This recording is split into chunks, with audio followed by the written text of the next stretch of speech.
옛날에 D.L. 무디 선생께서 미국의 한 도시에서 전도 집회를 가지게 됐습니다.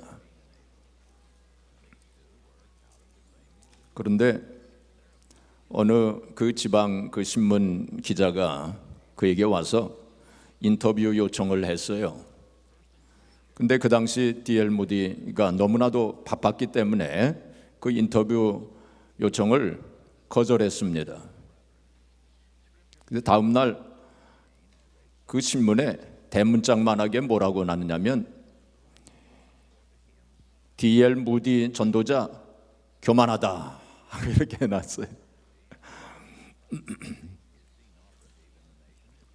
그 스태프들이 그걸 보고 화가 났습니다.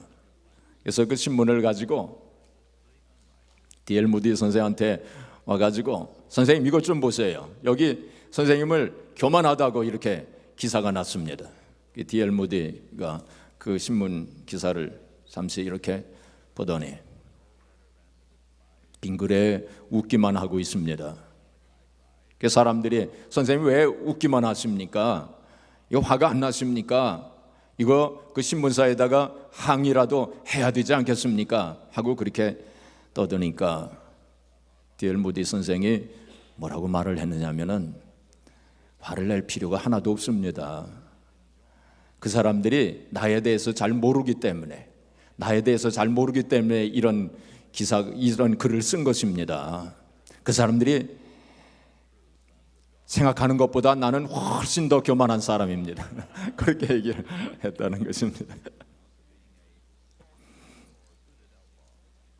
그러니까 사람들이 생각하는 것보다 훨씬 더 악한 사람이고 나쁜 사람이다 하고 그렇게 얘기한 것입니다. 사실 D.L. 무디만 그럴까요? 우리 모두가 다 그렇지 않겠습니까? 근데 여러분 표정을 보니까 나는 안 그렇습니다. 그런 표정인 것 같아요. 여러분들이 표정 관리를 아무리 잘해도 하나님을 속일 수는 없습니다. 그렇죠? 그 예수님께서 그 마태복음 15장 19절에 보시면 뭐라고 말씀하셨느냐면은 너희의 마음속에 악한 생각과 살인과 간음과 음란과 거짓 증거와 그리고 도적질과 회방 이것이 너희들의 마음속에서 나온다 하고 예수님께서 그렇게 말씀하셨어요. 또 성경에 보면 사람의 의라고 하는 것은 더러운 옷과 같다 이렇게 말씀하시고 만물보다 심히 거짓되고 부패한 것이 사람의 마음이다. 만물보다 심히 거짓되고 부패한 것이 사람의 마음이라는 거예요. 어떤 목사님이 계셨는데 이분에게 투시의 은사가 임하였어요. 투시의 은사 아시죠? 상대방의 마음을 다 알게 되는 은사가 투시의 은사입니다. 목사님이 그런 은사를 받고 처음에는 아주 재미있고 신기하고 그래서 좋았는데 조금 이제 지나고 보니까 견딜 수가 없는 거예요. 그 상대방의 마음이 너무 악하고 너무 더러운데 그것이 다 알게 되니까 너무 괴로운 거예요. 그래가지고 하나님 앞에 이 은사를 거두어 달라고 그렇게 기도했다는 이야기를 들은 적이 있습니다. 그래서 우리는 모두는 다 정말 하나님 앞에 죄인들입니다. 그래서 로마서 3장 10절에 보시면 의인은 없나니 하나도 없다고 그랬어요. 그리고 또 23절에 모든 사람이 죄를 범하였음에 하나님의 영광에 이르지 못하였다 그렇게 말씀했어요. 로마서 6장 23절에 보시면 죄의 삭은 사망이요 하나님의 은사는 그리스도 예수 우리 주 안에 있는 영생이니라 그렇게 말씀했어요.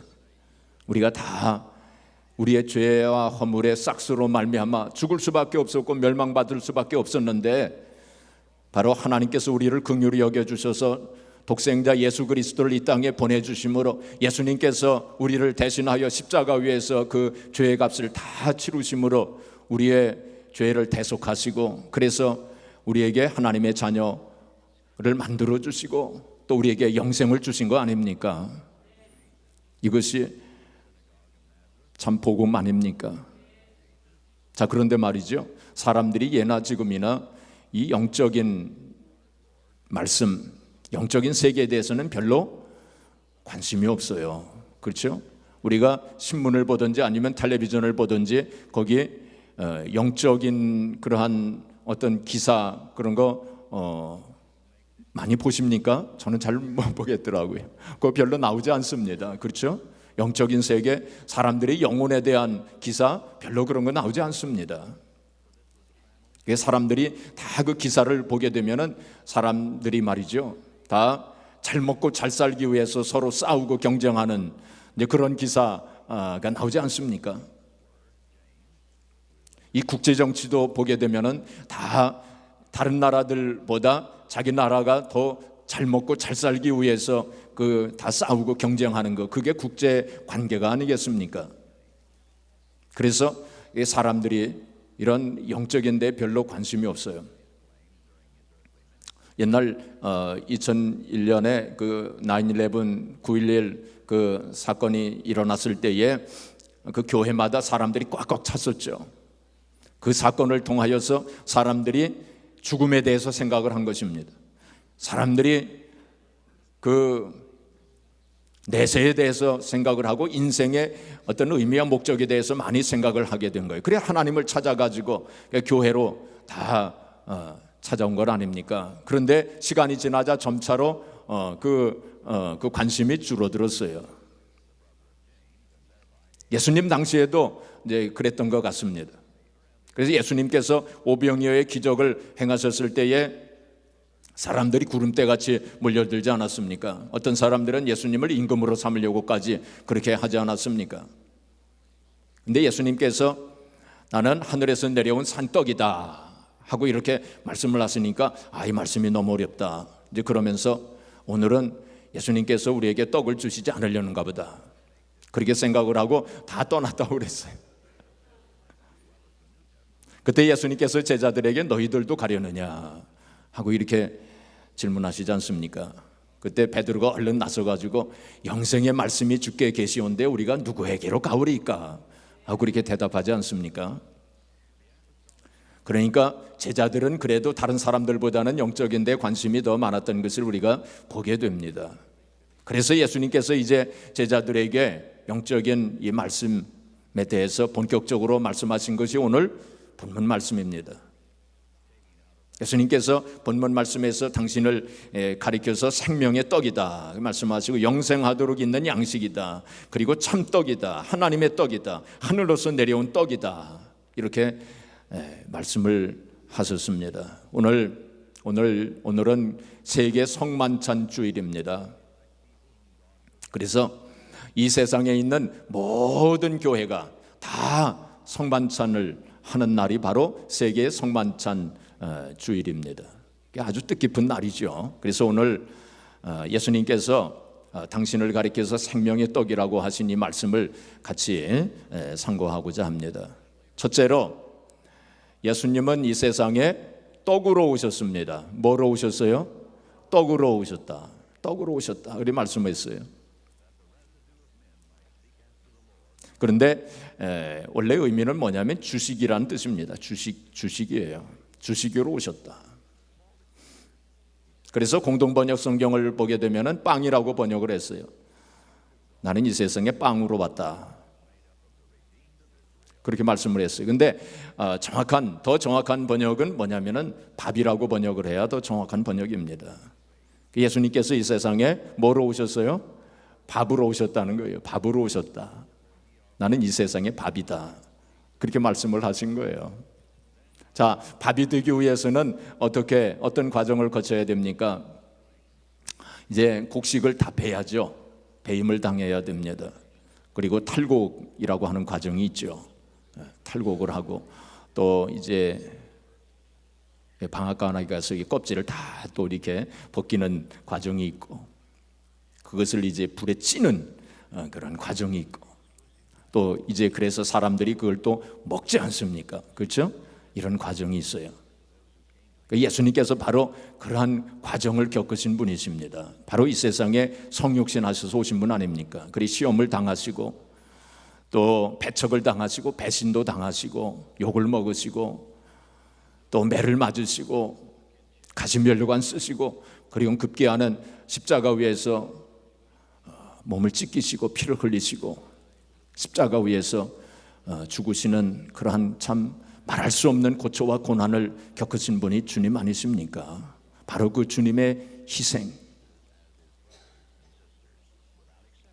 그래서 이제 이사야서 53장 5절에 예수님께서 탄생하시기 전 700여 년 전에 이사야 선지자가 뭐라고 예수님에 대해서 예언했습니까? 그가 찔림은 우리의 허물을 인하며 그가 상함은 우리의 죄악을 인함이라. 그가 징계를 받음으로 우리가 뭐를 누리고 평화를 누리고 그가 채찍에 맞으심으로 우리가 나음을 입었도다. 바로 대속의 은혜, 바로 예수님의 그 고난과 희생을 통해서 우리의 죄와 허물을 사하시고 우리의 병을 고쳐주시기로 그렇게 하신 거죠. 그래서 우리가 오늘 이제 성만찬을 대하면서 바로 그 예수님의 희생을 기억해야 됩니다. 예수님께서 이를 행하여 나를 기념하라. 이 기념이라고 하는 것은 기억하라 그런 뜻입니다. 그래서 우리가 성만찬을 대하면서 예수님의 희생, 예수님의 이 고난을 기억하면서 예수님의 그 찢기신 몸을 기억하고 생각하고 예수님의 흘리신 보혈을 기억하면서 오늘 성만찬을 대하시기를 바랍니다. 두 번째로 예수님은 생명의 떡으로 오신 분이에요. 그냥 떡이 아니고 예수님은 생명의 떡으로 오신 분입니다. 그러니까 예수님은 생명의 밥으로 오신 분입니다. 생명의 밥. 육신의 밥은 우리 육신을 위한 것이지만은 이 생명의 밥은 바로 우리의 우리의 영혼을 위해서 오셨다는 그런 의미를 가지고 있습니다. 자, 49절부터 51절까지 우리 같이 봉독해 보겠습니다. 너희 조상들은 광야에서 만나를 먹었어도 죽었거니와 이는 하늘에서 내려오는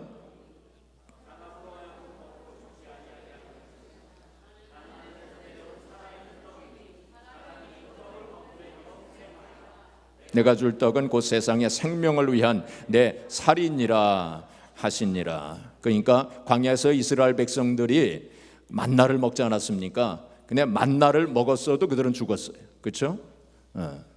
그런데 이제 나는 하늘에서 내려온 산떡이니 나를 먹는 자는 뭐 하리라? 영생하리라. 그렇게 말씀을 하신 것입니다. 그런데 이 말씀은 율법과 복음의 그러한 관계를 또한 우리들에게 말씀해 주시고 있다라고 이렇게 볼 수 있습니다. 율법과 복음. 자, 우리 히브리서 좀 보겠습니다. 9장 12절부터 14절까지. 자, 우리 같이 읽겠습니다. 염소와 송아지의 피로 하지 아니하고 오직 자기의 피로 영원한 속죄를 이루사 단번에 성소에 들어가셨느니라. 염소와 황소의 피와 및 암송아지의 죄를 부정한 자에게 뿌려 그 육체를 정결하게 하여 거룩하게 하거든. 하물며 영원하신 성령으로 말미암아 흠없는 자기를 하나님께 드린 그리스도의 피가 어찌 너희 양심을 죽은 행실에서 아멘. 그러니까 옛날 구약시대에는 대제사장들이 1년에 1차씩 지성소에 들어가지 않았습니까? 염소와 송아지의 피를 가지고 지성소에 들어가서 그 언약궤 그 위 시운자라고 하는 거기다가 7번 피를 뿌렸어요. 그래서 백성들의 죄를 사하는 그러한 의식을 했는데 1년에 한 번씩 계속 그렇게 했습니다. 그러니까 그 속죄라고 하는 것은 그 속죄 제사의 의식은 불완전한 속죄를 의미하고 있는 거죠. 계속 해야 되니까. 또 영원하지 못하다 하는 그런 의미를 가지고 있습니다. 그러나 예수님은 자기 몸을 단번에 속죄 제물로 드린 거 아닙니까? 십자가 위에서. 이 단번이라고 하는 것은 once and for all.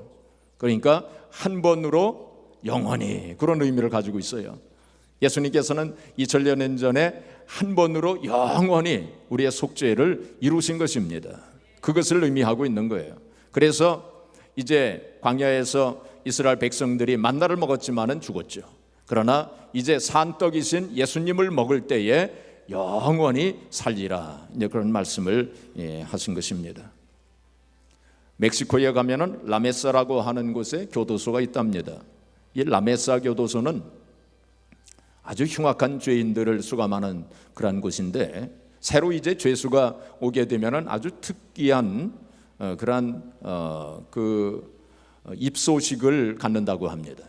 그래서 이 교도관들이 쭉 양쪽으로 줄을 선대요. 한 50여 명의 교도관들이 총을 들고 쭉 선대요, 양쪽으로. 그리고서 이제 새로 입소한 그 죄수가 이제 그 통로로 양쪽에 줄을 선 그 가운데로 막 이제 뛰어간대요. 뛰어가면서 뭐라고 하면서 뛰어가느냐면은 자기의 이름을 얘기하고 자기의 죄명을 얘기하고 자기의 형기를 얘기를 한대요. 큰 소리로 그거를 얘기를 하면서 막 뛰어간대요. 그리고는 또 이쪽으로 또 달려온대. 그리고 계속 왔다 갔다 그 막 소리를 지르면서 그렇게 50번을 그렇게 한대요. 그러면은 대부분의 죄수들은 어떻게 되냐면은 50번을 마치고 나면은 큰 소리를 지르면서 쓰러진대요.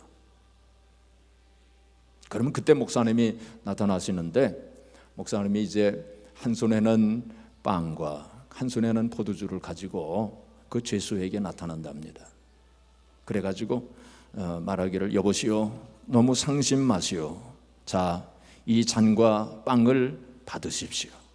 당신의 허물과 죄를 잘 아시는 예수 그리스도의 피와 살이랍니다 하면서 그 죄수에게 성만찬을 행하는 거죠.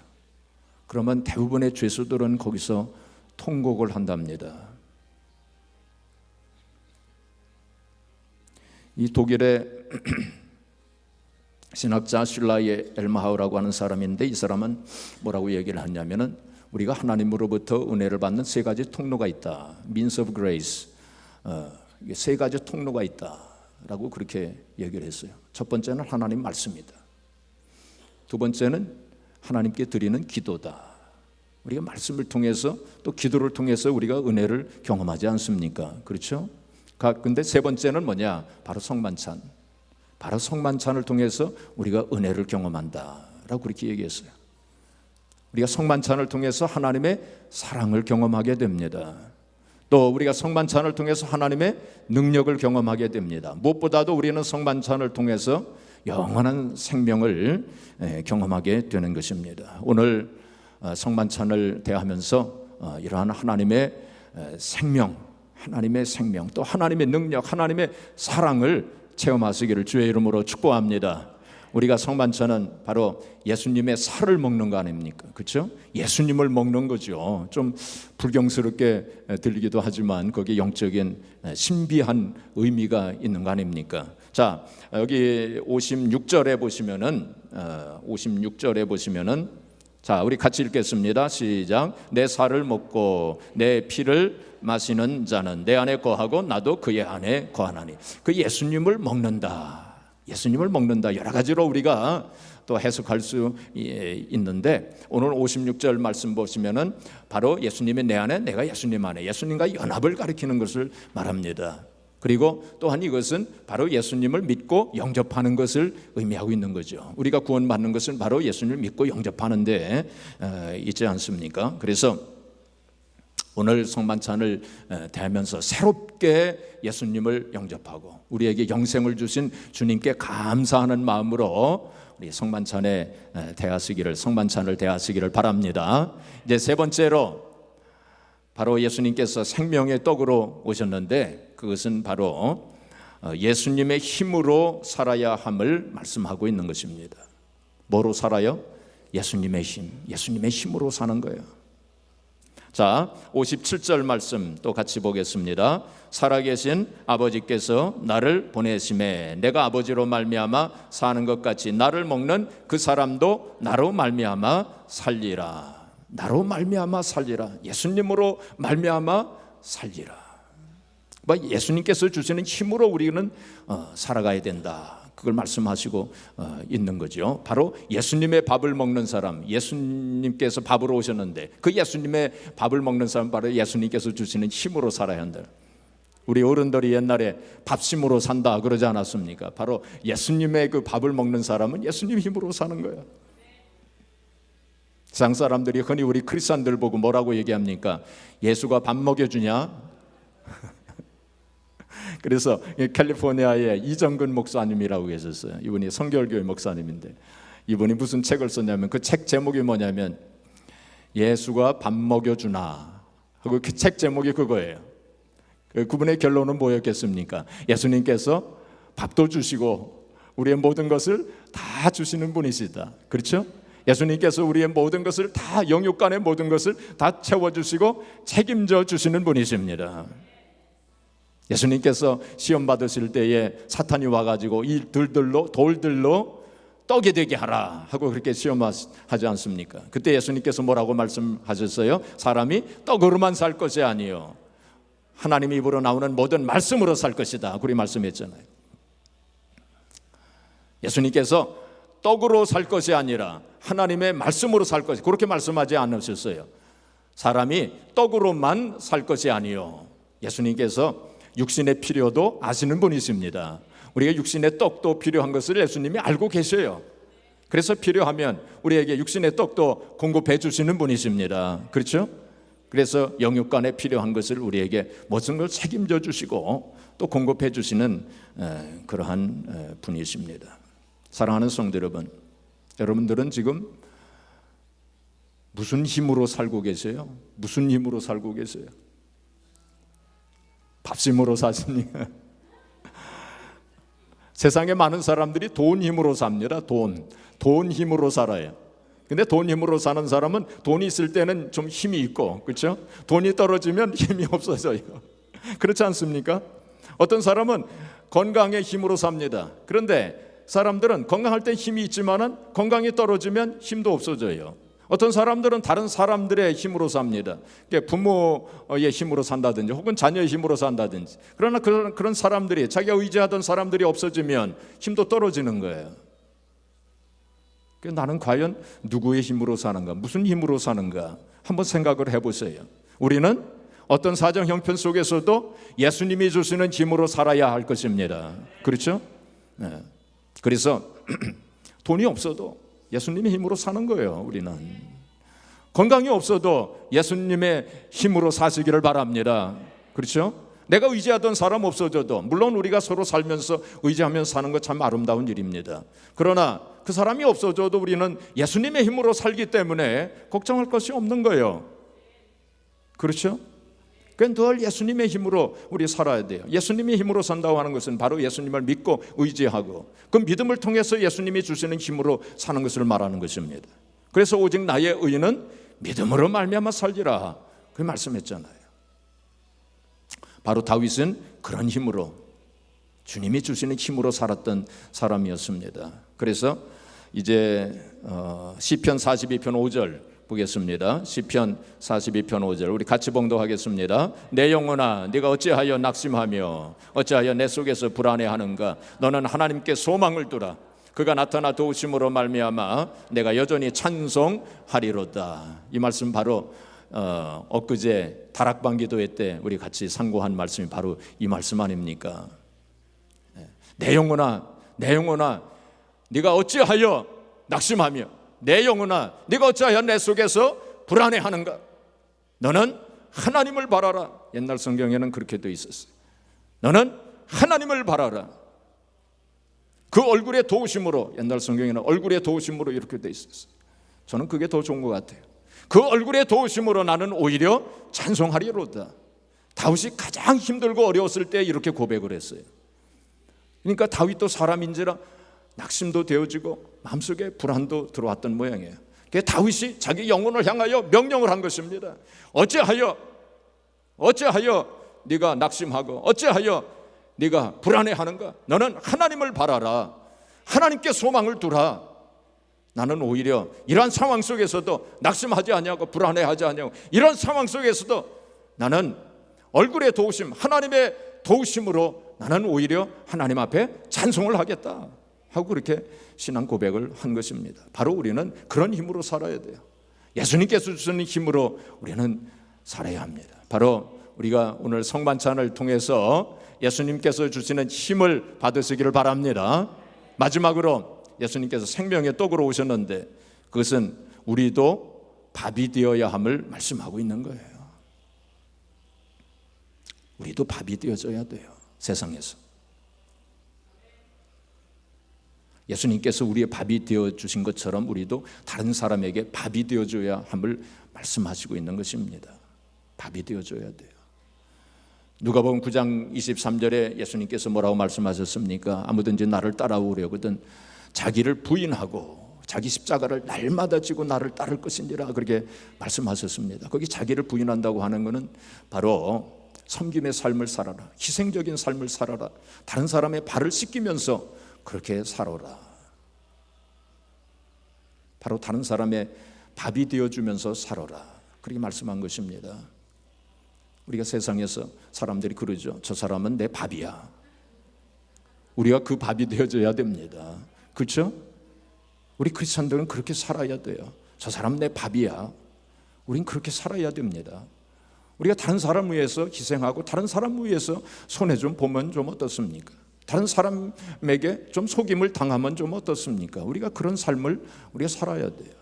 우리가 밥이 되는 삶을 살아야 돼요. 그래서 우리는 이 세상 살아가면서 용서의 밥이 되어지고 사랑의 밥이 되어지고 섬김의 밥이 되어지고 평화의 밥이 우리가 되어져야 하는 것입니다. 예수님께서 우리의 밥이 되어주신 것처럼 우리도 다른 사람에게 밥이 되어주면서 그렇게 살아요. 그것이 바로 이 세상에서 빛과 소금의 역할을 하면서 사는 게 아니겠습니까? 사람들은 그런 사람들을 우습게 생각하겠죠. 저 사람 내 밥이야 하면서 우습게 생각하겠죠. 그러나 주님은 그렇게 생각하지 아니하십니까? 그렇죠? 이 세상에서 섬김을 사는 사람이 저 하늘나라에서 가장 큰 자라고 그렇게 말씀하지 않으셨습니까? 또 우리가 그런 성도의 삶을 살아갈 때 하나님께서 우리를 내버려 두지 아니하시고 책임져 주시는 거예요. 쟤는 그냥 놔두면 안 되겠구나. 내가 책임져 줘야 되겠구나. 자, 이제 말씀을 제가 정리하겠습니다. 종교개혁가였던 마틴 루터는 이렇게 얘기했어요. 설교는 보이지 않는 말씀이라고 그랬어요. 설교는 보이지 않는 말씀이다. 그런데 성만찬은 보이는 말씀이다 그랬어요. 아주 참 정확하게 재미있게 그렇게 표현을 했어요. 설교는 보이지 않는 말씀이고 성만찬은 뭐라고요? 보이는 말씀이다 그랬어요. 그래서 제가 오늘은 조금 보이지 않는 말씀 조금 짧게 했습니다. 평소보다. 왜냐하면 이제 여러분들이 보이는 말씀 이 성만찬을 통해서 은혜 받으실 수 있기 때문에 오늘 이 성만찬을 통해서 큰 은혜를 경험하시기를 주의 이름으로 축복합니다. 그래서 떡으로 오셔서 우리를 위해서 고난당하시고 희생을 당하신 그 주님의 그 희생을 기억하면서, 그리고 생명의 떡으로 오셔서 우리에게 영생을 주신 그 주님께 우리가 감사하면서, 또 이 성만찬을 통해서 주시는 예수님의 힘, 예수님께서 주시는 힘을 얻고, 그래서 이 세상에 살아가면서 우리가 다른 사람 위해서 희생을 당하는 밥이 되어주는 그러한 성도의 삶을 우리가 살아갈 수 있도록 우리가 오늘 다시 한번 새롭게 은혜를 받고 또 깨닫는 은혜가 오늘 성만찬을 통해서 우리가 경험이 되어지고, 그래서 우리가 하나님 앞에 영광을 돌려드리고 또 하나님의 영광이 들어가는 저와 여러분들이 되어지기를 주님의 이름으로 축복합니다.